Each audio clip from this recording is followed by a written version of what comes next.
और उन्होंने मंचों से चीख चीख करके कहा कि मैं शूद्र हूँ इसलिए मेरा बंगला धोया गया। और उन्होंने कहा कि संविधान नहीं बचा तो बहुजनों के अधिकार नहीं बचेंगे। उसके बावजूद भी पिताजी की मौत के बाद में ब्राह्मण भोज करा रहे हैं, सर घुटवा करके गंगा जी में डुबकी लगा रहे हैं। मतलब पिटेंगे भी, छितेंगे भी, गालियाँ भी खाएंगे, शूद्र भी कहलाएंगे और फिर भी उसी ब्राह्मणवाद को ढोएंगे। ये तो हुई संस्कारों की बात।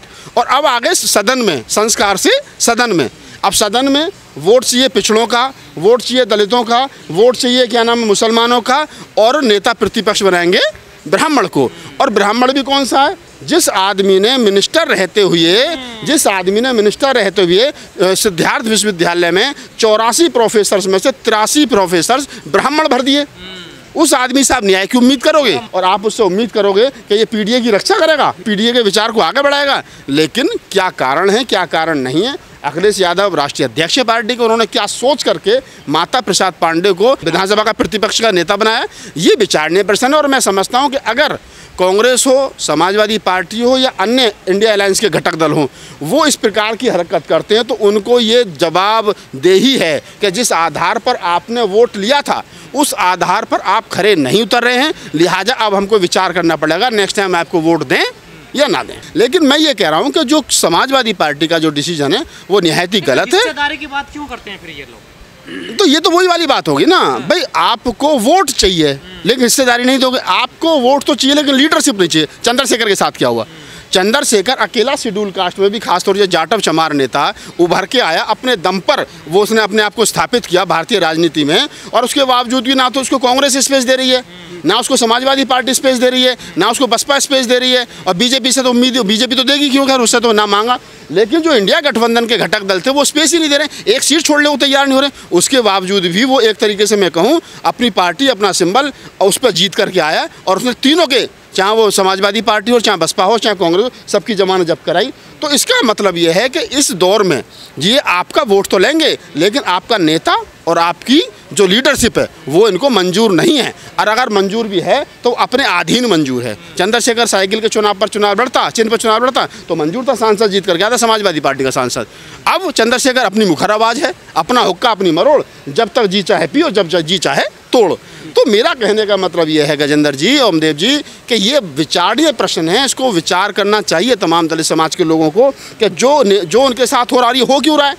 ये हो इसलिए रहा है क्योंकि मायावती का सक्रिय राजनीति से कहीं ना कहीं शून्य हो जाना, अब इन लोगों का हावी हो जाना। जब मायावती ने सरेंडर ही कर दिया, बसपा ने सरेंडर ही कर दिया, तो बीजेपी को हराने के लिए अब शेड्यूल कास्ट कहीं ना कहीं तो जाएगा। लेकिन मैं एक बात और कह रहा हूँ, ये बात लिख लीजिए कि ये वो शेड्यूल कास्ट में खास तौर से जो जाटव चमार वोटर है, जो उत्तर प्रदेश के अंदर लगभग 13-14% है, ये वो वोटर है, ये वो अम्बेडकरवादी वैचारिक की क्रांति से निकला पैदा हुआ काशीराम का बनाया हुआ कैडराइज वोटर है कि जिसने अम्बेडकर के कहने पर 3000 साल पुराने देवता घर से निकाल करके बाहर फेंक दिए, बाबा साहब के कहने पर बुद्ध को स्वीकार कर लिया, जिसने 40 साल पुरानी मायावती को एक झटके में कह दिया साइड हट। अगर ये वोटर, कोई बहुत बड़ी बात नहीं कि चंद्रशेखर अगर जरा से मजबूत हो जाए, आजाद समाज पार्टी जरा सी मजबूत हो जाए तो ये 2 मिनट में उधर भी शिफ्ट हो जाएगा। इनके पास कुछ बचने वाला नहीं है। लिहाजा या तो ये लोग वक्त रहते सुधर जाएं और अगर नहीं सुधरेंगे तो वोटर सुधार लेंगे, इसमें कोई ज़्यादा घबराने की जरूरत है नहीं। लेकिन सर 2024 के लोकसभा चुनाव में अखिलेश यादव, राहुल गांधी बाबा साहब को कंधे पर लिए घूम रहे थे, कह रहे थे कि दलितों का आरक्षण बचाएंगे, दलितों को बचाएंगे, संविधान बचाएंगे, बाबा साहब को बचाएंगे। लेकिन उनको वोट भी मिला, अयोध्या में दलित जीते और वहाँ बदले में मौका किसका मिला? पंडित जी को मिल गया विधानसभा में। क्या मुद्दे उठाएंगे दलितों के? मैं वही कह रहा हूँ आपको श्रीमान जी कि आप इस बात को कुछ इस तरीके से और भी ले सकते हैं कि जिस प्रकार से राहुल गांधी सड़क पर क्या उठा रहे थे? संविधान। और सदन में क्या उठा रहे थे? गणेश जी, शिव जी उठा रहे थे ना। तो ये कथनी और करनी का फर्क है। क्या नाम है, सड़क पर अखिलेश यादव जी क्या उठा रहे थे? संविधान और बाबा साहब की फोटो, एक हाथ में संविधान, एक हाथ में अम्बेडकर। और उसके बाद में जब चुनाव खत्म हो गया तो फिर पांडे जी को ले आए। नहीं समर्थन, देखिए मेरी बात सुनिए, समर्थन उस समय हम भी कर रहे थे क्योंकि हमें बीजेपी, मैं कह रहा हूँ, हमने क्या कहा कि गलत मेरा चाचा भी करेगा तो हम उसका विरोध करेंगे क्योंकि मैं MP MLA बनने की दौड़ में नहीं हूँ। राहुल नागपाल MP MLA बनने की दौड़ में नहीं है। जिनको ये लगेगा कि समाजवादी पार्टी से MLC चले जाएंगे, राज्यसभा चले जाएंगे, निगम पार्षद बन जाएंगे, MP बन जाएंगे, विधायक बन जाएंगे, वो नहीं बोलेंगे। जिनको लगेगा कि राहुल गांधी को बुला करके हमें कुछ दे देगा, पेट्रोल पंप दे देगा, गैस एजेंसी दे देगा, कुछ दे देगा वगैरह, वो नहीं बोलेंगे। और जिसको पता है कि मैंने किसी से लेना ही नहीं है, मैंने तो यही रोड पे खड़े होकर के फटे पजामे में बोलना है कबीर की तरीके से, राजा के दरबार के सामने खड़े होकर के विरोध करेंगे। वो काम राहुल नागपाल का है। मायावती जी गलत करेंगे, उनका विरोध करेंगे। अखिलेश गलत करेंगे, उनका विरोध करेंगे। कांग्रेस के नेता गलत करेंगे, उनका विरोध करेंगे। और चारों मिलकर के अच्छा करेंगे तो फिर समर्थन भी करेंगे। जैसे लोग वो 10% वालों के आगे नतमस्तक हों, 5% वालों के आगे नतमस्तक हों। ये इस देश के 88% बहुजन समाज को सोचना चाहिए कि वो 10 और 12% के सामने नतमस्तक क्यों हो रहा है। और मैंने बताया कि वो बेचारा इसलिए हो रहा है क्योंकि ग्रांटेड कर लिया किन लोगों ने। मैं बता रहा हूँ ना, अभी बहुजन समाज जो है, और बहुजन समाज में भी जो अम्बेडकरवादी समाज है, जो बुद्ध कबीर नानक रैदासवादी समाज है, जो तार्किक समाज है, वो अपने आप को ये ढूंढ रहा है कि लोकतंत्र और संविधान को बचाने के लिए। वो देखिए, मैं हमेशा से कहता हूँ, मेरे सामने 4 दुश्मन खड़े हैं, एक 100 जूते मारेगा, एक 50 मारेगा, एक 25 मारेगा, एक 10 मारेगा। पिटना जरूरी है, बताओ किससे पिटूं? 10 वाले से तो 10 वाले से पिट लेंगे। मुझे लगा बीजेपी आ गई तो 100 जूते मारेगी, दूसरे वाले आ गए तो 50 मारेंगे, ये वाले आ गए तो 25 मारेंगे, इंडिया गठबंधन या ये कांग्रेस आ गई तो 10 मार लेंगे, और हो सकता है हम इनका जूता भी छीन लें बाद में।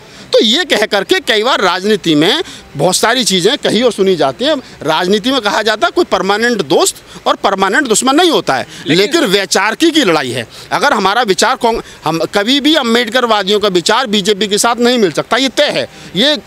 ये गंगा, ये नदी के 2 वो किनारे हैं जो ज़िंदगी में कभी नहीं मिलेंगे, और जो इनको मिलाने की कोशिश कर रहा है वो मूर्ख है। देखिए, जो चाचा पहले, हालांकि ये कांग्रेस के समाजवादी पार्टी के प्रवक्ता से पूछोगे तो वो बेहतर जवाब देंगे, लेकिन फिर भी मैं इतना कह सकता हूँ कि जो चाचा पहले एक बार अखिलेश यादव को गच्चा दे गए, और जो उनका अभी भी ये पता नहीं होता कि दिन में तो यहाँ हैं, रात में वो चाय कहाँ पी रहे हैं, रात में चाय वो कहाँ पी रहे हैं। और जिस प्रकार की टूनिंग सदन में देखने को मिलती है चाचा और योगी जी की, बाबा की, तो वो कहीं ना कहीं बाबा आदित्यनाथ योगी चाचा को उकसाता है।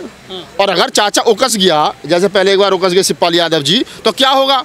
इस बार भी देखो ना कि उनके बेटे को क्या नाम है, टिकट दिया गया, वो जीत करके गया है। नहीं, मैं ये क्यों मैं ये क्यों कहने लगा कि शिवपाल जी बीजेपी के लिए काम करते हैं? भाई, वो समाजवादी पार्टी के विधायक हैं, समाजवादी पार्टी के कद्दावर नेता हैं, मुलायम सिंह यादव जी के छोटे भाई हैं, बड़े प्यारे हैं। एक बार तो मुलायम सिंह यादव जी मंच पर क्या नाम है, शिवपाल के लिए अखिलेश यादव से लड़ गए थे। तो ये मैं कैसे कह सकता हूँ कि वो बीजेपी के लिए फील्डिंग कर रहे हैं? मैं ये जरूर कह सकता हूँ, कई बार देखने को मिला है कि चचा भतीजे के संबंध उतने अच्छे नहीं है जितने अच्छे होने चाहिए थे। बहरहाल ये कह सकते हैं कि वो समाजवादी पार्टी का एक बड़े हिस्सा हैं, और उसमें कहीं ना कहीं हमको भी ये लगता है कि इस स्थिति में उन पर विश्वास लोगों का नहीं है, इसलिए कहीं ना कहीं इस तरीके की बातें की जा रही हैं। राहुल गांधी भारत जोड़ो न्याय यात्रा के तहत कह रहे थे, भागीदारी का सवाल उठा रहे थे। वो कह रहे थे कि जितनी जिसकी संख्या वारी, तू 52% है, तू ये है। अखिलेश यादव जी ने बाईएम फॉर्मूला छोड़ करके पीडीए की बात की, पिछड़ा दलित और अल्पसंख्यक की बात की। दुख के साथ कहना पड़ता है कि जो 110 विधायक समाजवादी पार्टी के पास उत्तर प्रदेश में हैं, उन 110 में से 32 मुसलमान हैं। जितनी जिसकी हिस्सेदारी उतनी उसकी संख्या भारी के आधार पर क्या मुस्लिम नेता प्रतिपक्ष नहीं होना चाहिए था? नहीं बनाया। दूसरे नंबर पर 24 यादव हैं, तो क्या यादव नहीं बनना चाहिए था? उनके चाचा शिवपाल यादव है, तो क्या खतरा दिमाग में ये भी था कि ऐसा ना हो पार्टी को छीन ले शिवपाल यादव? तीसरे नंबर पर दलित हैं, 18 विधायक हैं समाजवादी पार्टी में, तो फिर दलित बनना चाहिए था, क्योंकि दलितों की तो बात की, दलितों ने वोट भी एक तरफा दिया है। और चौथे नंबर पर कहीं ना कहीं पटेल हैं, 13, तो पटेल बनना चाहिए था। और 5वें नंबर पर ब्राह्मण है। ब्राह्मण टोटल 5 विधायक जीत करके 2022 के चुनाव में आए थे समाजवादी पार्टी के बैनर तले। 3 विधायक क्रॉस वोटिंग करने के मामले में एमएलसी के चुनाव में पार्टी से बाहर चले गए। 2 विधायक बचे, जो उनमें से एक ये 81 वर्षीय माता प्रसाद पांडे जी हैं, जो अपना सिद्धार्थनगर के रहने वाले हैं। सवाल ये है कि क्या कारण है अखिलेश यादव जी का बंगला धोया गया, अखिलेश यादव जी का मंदिर धोया गया, उनको शूद्र बताया गया,